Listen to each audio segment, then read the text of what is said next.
Hey everybody, this is Electric Wolf. I want to take an episode now and actually go over the menus. I kind of toss you right in to see what an actual first game plays like. And there's a lot flying out there, and I realized I really took like 5 steps ahead, so I'm going to back it up a little bit here. This is your menu. This is really what you're going to start with. We're going to go real quick what these mean so you know what to do in this case. Down here in the lower left with the little friend symbol is going to be essentially your friends. This is going to be everyone that you've met through any Blizzard game, whether it be Warcraft, Starcraft, or even Hearthstone. You'll see them there. You have the capability to actually invite them in if you want. Next up here is your gold. This is the currency inside the game. You get them for completing quests, which you'll see soon, or by winning things through like your first couple games, I believe.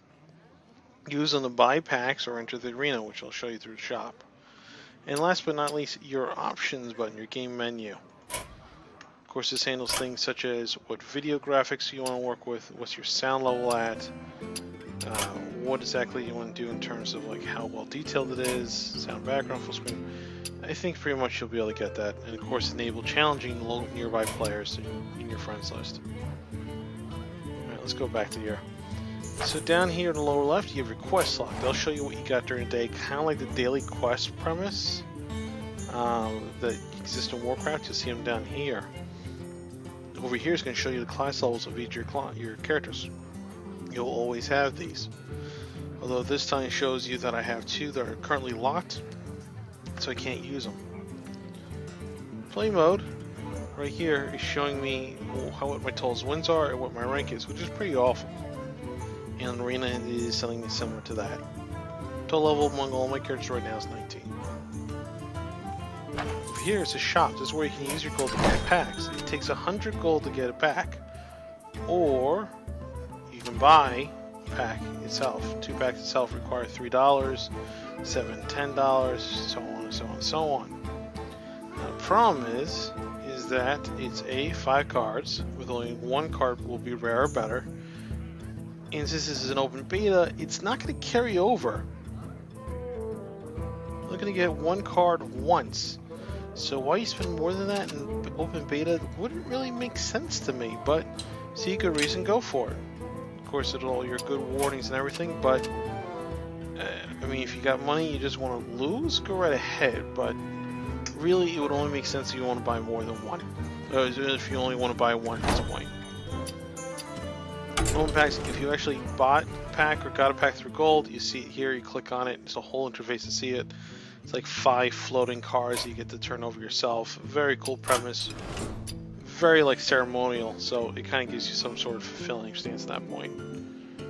My collection's right here. It takes you into what your decks are. So if you've ever played the actual paper game, which I can absolutely tell you it's fantastic. It's kind of like the premise of flipping through your books and seeing what you want to add to your decks.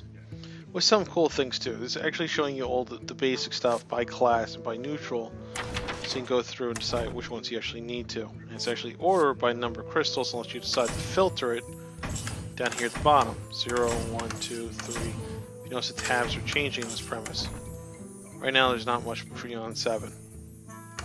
But of course you want to see all. And you can search it here if you want.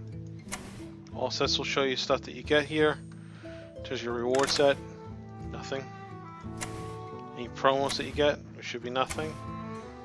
And all sets. Over here is your decks. You can go ahead and create custom ones. I created my own custom Warlock one for this one. You're allowed only up to 9, which I guess makes sense to see you have 9 classes. So if you go in here and you click on it, you actually see all the cards that put into it right here with the number of how many. However, unlike the actual paper physical game, deck limit of 2 on all cards. For most series, it was a limit of, I believe, 2 to 4 depending upon the type of card in most sets. You have to go, of course, to the rule book to take a look at that online, but that's how it is most of the time. And these range anything from like the most basic neutral, because there's no colors to it. Purple, that meant Warlock only. Gem, that's in the center. Blue, that means rare. All the way down to my orange, Illidan Stormrage. My pride and joy. I'd love to get 2 of those. Total, 30 out of 30 cards. This is the most you can have, so make sure it's worth it. So you probably want to make sure you have a good split up of low-hanging fruit if that's how your class works. For the Warlock deck, I decided to go minion base as opposed to spell base as an option. So, and that means my focus is on the lower level type minions or demons actually, to get cards to pull them out quickly, to play them quickly, and to boost them up real fast to just knock them out. It's not meant to stay long because my special ability means I lose health every time I draw cards. I could go another way, which you see Soulfire here is not selected, and just focus on spells with some taunts to keep people off me. I decided to not take that route since I haven't really developed a lot of those cards yet.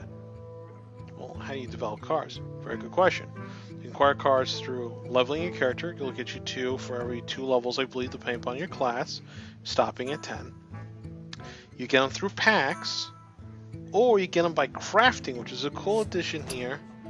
You click on this button. Now, before you do that, though, you'll notice that there's 15 here. That means I have 15 arcane dust by disenchanting cards I don't want to create cards I do want. And we're just going to go into this now.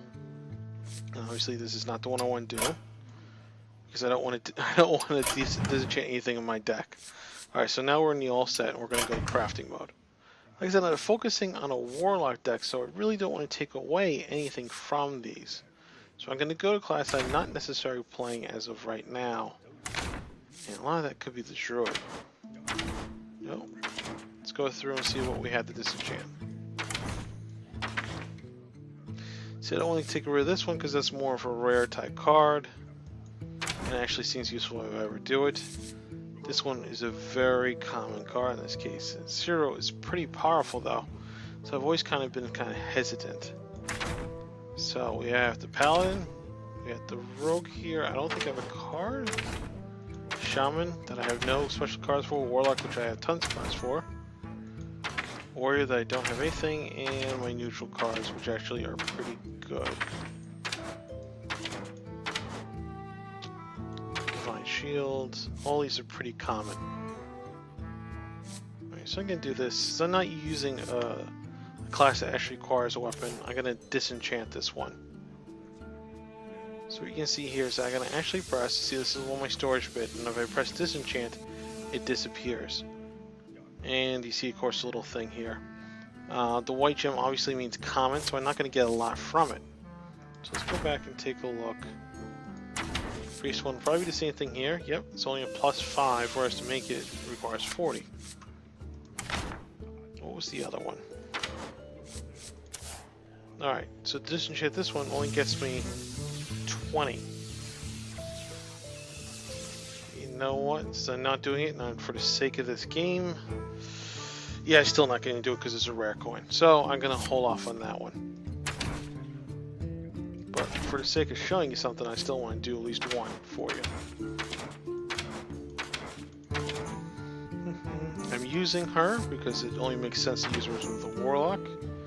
I'm not using her, but she could be useful. Divine Shield means, as it looks like, the first time this minion takes damage, it ignores it. Essentially, it's infinite armor, but only exists the first time it gets hit. Otherwise, it's kind of useless. Alright, so this one's good since I'm not using a weapon. Just to show you, I'm going to disenchant. I'm only going to get 5. Yes. There you go. Now this is a little option because if I undo it, it only takes 5 because I just did it. But I don't want to do that. So right now I'm going to focus on 0 stuff, and I don't even have enough to really pay for that. Because even 0 requires 40. So at this time I can't do anything. Nope. If I right click, nope, can't do anything about that. Stuff that comes standard in the game you can't actually play with in terms of crafting. So you won't be able to enchant it.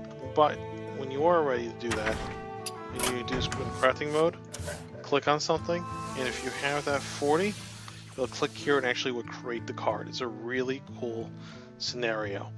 And eventually you will get there, and probably get there quite often based upon how much you're going to play. So don't feel like you have to, be very, very curious. You probably want to focus on what your major thing is for your first deck, and stay with it.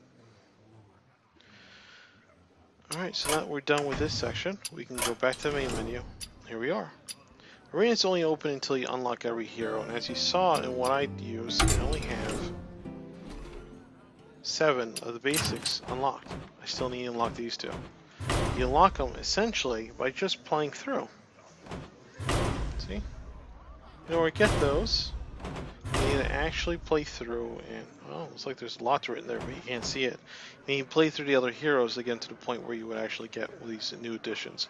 Once you get the full 9 unlocked, you're good. You can start going to arena and see how you do. Definitely recommend playing through a lot with play before you even try anything like that. I don't get so much out of the practice. I know it's against AI and it kind of allows you to get things practice with AI, which I guess is going to kind of be weaker, but at the same point, what's the point? Because you're not actually going to talk to the person you're playing against. Alright guys, that was the basics of the Hearthstone mechanics and menus.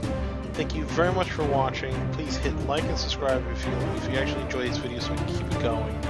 And once again guys, have a great day. Bye-bye.